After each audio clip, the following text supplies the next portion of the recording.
தேவனோட பேசுங்க. அவர் உங்களோட பேசுறதுக்கு இடம் கொடுங்க. அவரை அறிகிற அறிவுல 4 நாள் ஸ்திரப்பட்டீங்கன்னா எல்லா நன்மைகளும் கவர்ந்து இருக்கக்கூடிய காந்தமா மாறுவாங்க. உங்கள் சரீரங்கள் கிறிஸ்துவின் அவயங்கள் என்று அறியீர்களா? அப்படி இருக்க கிறிஸ்துவின் அவயங்களை வேசியின் அவயங்கள் ஆக்கலாமா? அப்படி செயலாகாதே. வேசியோடு இசைந்திருக்கிறவன் அவளுடனே ஒரே சரீரமாக இருக்கிறான் என்று அறியீர்களா? இருவரும் ஒரே மாம்சமாக இருப்பார்கள் என்று சொல்லி இருக்கிறதே. அப்படியே கர்த்தரோடு இசைந்திருக்கிறவுடன் அவருடனே ஒரே ஆவியாக இருக்கிறான். வேசித்தனத்திற்கு விலகி ஓடுங்கள். மனுஷன் செய்கிற எந்த பாவமும் சரீரத்திற்கு புறம்பாக இருக்கும். வேசித்தனம் செய்கிறவனோ தன் சுய சரீரத்திற்கு விரோதமாய் பாவம் செய்கிறான். உங்கள் சரீரமானது நீங்கள் தேவனாலே பெற்றும் உங்களுக்கு தங்கியும் இருக்கிற பரிசுத்த ஆவியினுடைய ஆலயமாக இருக்கிறது என்றும் நீங்கள் உங்களுடையவர்கள் அல்லவென்றும் அறியீர்களா? கிரயத்துக் கொள்ளப்பட்டிருக்கிறீர்களே, ஆகையால் தேவனுக்கு உடையவளாகிய உங்கள் சரீரத்தினாலும் உங்கள் ஆவியினாலும் தேவனை மேம்படுத்துங்க. கவனிச்சுட்டு வாங்க. 2 உறவை பற்றி பேசுகிறேன். ஒன்று ஃபிசிக்கல் ரிலேஷன்ஷிப்பு, இன்னும் ஸ்பிரிச்சுவல் ரிலேஷன்ஷிப்பு. வேசியோடு இசைந்திருக்கிறவன் அவளுடைய சரீரமும் என்னுடைய சரீரம் ஒன்றா மாறுதுங்கிறாரு. கர்த்தரோடு இசைந்திருக்கிறவனும் கர்த்தரும் அவனும் ஒன்றா மாறுறாங்கிறார். அப்புறம் சொல்கிறான் நீங்கள் தேவனோட ஆலயங்கிறார். எதை பற்றி பேசுகிறாரு? சன்மார்க்கத்தை பற்றி பேசிட்டு இருக்கும்போது பேசுகிறாரு.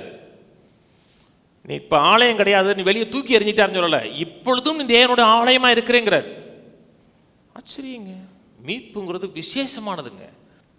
தேவன் நமக்குள்ளே வாசமாக இருக்கிறாருங்கிறார். அச்சிப்பு என்ன? மீட்பு என்ன? நம்மை தேவனோட ஆலயமாகவே மாறுறது. தேவனுடைய விருப்பமே அதாங்க. தேவன் தூரமாக இருக்கிறாரு, அவரை பார்க்க முடியாமல் திரைச்சாலை மூடி இருக்காது, அங்கே வாசம் பண்ண விரும்பவே இல்லை. எப்பொழுது இயேசு வருவார் பாவங்கள் பரிகரிக்கப்படும் என்று மனிதன் காத்திருக்கிறல, தேவன் காத்திருந்தார். பாவம் பரிகரிக்கப்படுகிறது.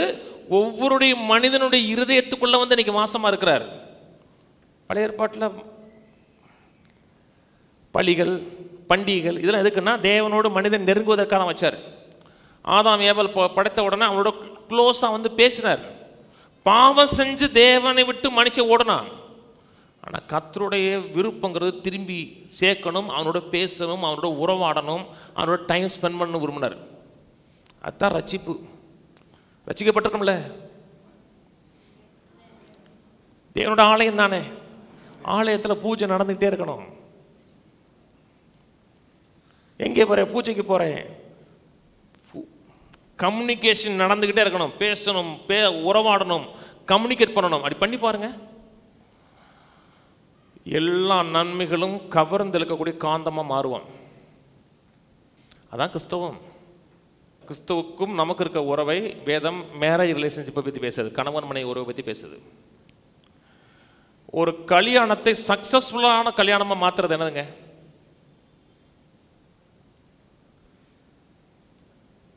நல்ல குடும்பங்க. எப்படி, எதன் அடிப்படையில் தெரிய முடியும்? கான்வகேஷன், பேச்சு. அண்ணனும் பேசினால் அக்காலும் பேசினால் 2 பேரும் பேசணும். நேரம் ஒதுக்கி பேசணும். 2 பேரோட நினைவும் ஒன்றா இருக்கணும். எந்த உறவும் ஸ்திரப்படுவதற்கு பேசணும். நான் சொன்னது புரியுதுங்களா? பேசுங்க. அவர் பேசுறதெல்லாம் குறை கண்டுபிடிக்காதீங்க. நீங்கள் அதைத்தானே பேசுறீங்க. அந்த மனசில் வச்சு அப்படின்னா உறவு சிறவே படாது. குற்றம் கண்டுபிடிக்க என்ன பேசினாலும் நீங்கள் அதை மனசில் வச்சு தான் பேசுகிறீங்க. அந்த ஆள் மனசில் வச்சு பேசியிருக்க மாட்டான். அப்பராணி வெகுலியாக பேசியிருப்பான் பாவம். உறவுல குற்றம் கண்டுபிடிக்காம உறவை கல்டிவேட் பண்ணுங்க.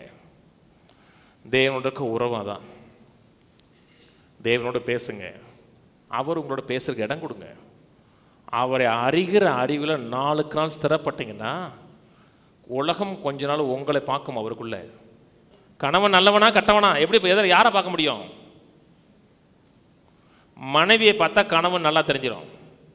கல்யாணம் முடிக்கிற மாதிரி வத்தனம் தொத்தனமாக இருந்தாங்க, அப்படி கலையாக இருக்காங்க, அழகாக இருக்காங்கன்னா புருஷன் நல்லா வச்சுருக்கேன் அம்பருக்கடின்றுவாங்க எல்லாருமே. நல்லா வச்சிருக்காம இருக்க, உடனே தாங்குறாம இருக்க, அப்படியே பாவம் பரிதாமையாக இருந்தால் கிளியை வளர்த்து போனிட்ட கொடுத்துட்டே மாங்கி நடக்குதுல்ல. மனைவியை பார்த்தாவே கணவன் அப்படி எக்ஸாக்டா தர்றான். உங்களை பார்க்கும்போது உலகம் இயேசுவை பார்க்கணும். நீங்க வாழ்ற விதம், பேசுகிற விதம், அதை பார்த்த உடனே உங்க சாமி சூப்பரியா அப்படின்னு சொல்லணும். எப்படி? உறவு, கான்வெகேஷன்,